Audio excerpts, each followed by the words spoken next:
એના પછી 18મા નંબરે જે મેળો આવે છે એ છે ગાંધી ઘેરનો મેળો. કોઈ જગ્યાએ ગાંડી પણ લખેલું છે. ઓકે, આ ગાંધી ઘેરનો મેળો અથવા તો કોઈ પુસ્તકોમાં અથવા તો ગાંડી ઘેરનો મેળો છે. હવે સાહેબ, જે આદિવાસી સમાજથી બિલોંગ કરતા હોય એ જ મને કહો કે શું સાચું છે, અથવા તો બે નામ છે અથવા તો કોઈ એક સ્પેસિફિક સાચું છે. ગાંધી ઘેર કહેવાય છે અથવા તો ગાંડી ઘેર કહેવાય છે. ગાંડી ઘેરનો મેળો પણ કહેવાય છે અથવા તો ગાંધી ઘેરનો મેળો પણ કહેવાય છે. અરવલ્લી જિલ્લાના શામળાજી ખાતે ફાગણ વદ પાંચમના દિવસે સર્વોદય આશ્રમ ખાતે આ ગાંધી ઘેરનો મેળો ભરાય છે.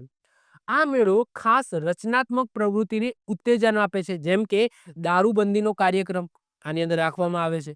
પછી ખેતીવાડીના વિકાસ માટેના પ્રદર્શનો આની અંદર રાખવામાં આવે છે અને ખાસ આદિવાસી સંસ્કૃતિનું પ્રદર્શન અહીંયા કરવામાં આવે છે. આ મેળાની અંદર નશીલા પદાર્થોના વેચાણ અને સેવન ઉપર ટોટલી આ મેળાની અંદર પ્રતિબંધ હોય છે.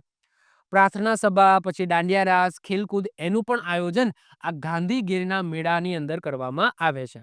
તો એક્ઝામની અંદર પૂછાય કે અરવલ્લીના શામળાજીમાં શામળાજીનો મેળો તો ભરાય જ છે. આ શામળાજીના મેળાના સાથે સાથે બીજો કયો મેળો ભરાય છે? તો ગાંધી ઘેરનો મેળો, જેમાં સમાજને સુધારવા માટેની પ્રવૃત્તિ ઉપર ભાર મૂકવામાં આવે છે અને એવી પ્રવૃત્તિ, એવા કાર્યક્રમો આની અંદર તમને જોવા મળશે, જેમ કે દારૂબંધી છે, નશીલા પદાર્થોનું સેવન ન કરવું એના ઉપર ભાર મૂકવામાં આવશે. પછી હા, ખાસ કરીને આદિવાસી સંસ્કૃતિ છે એનું પ્રદર્શન અહીંયા કરવામાં આવે છે.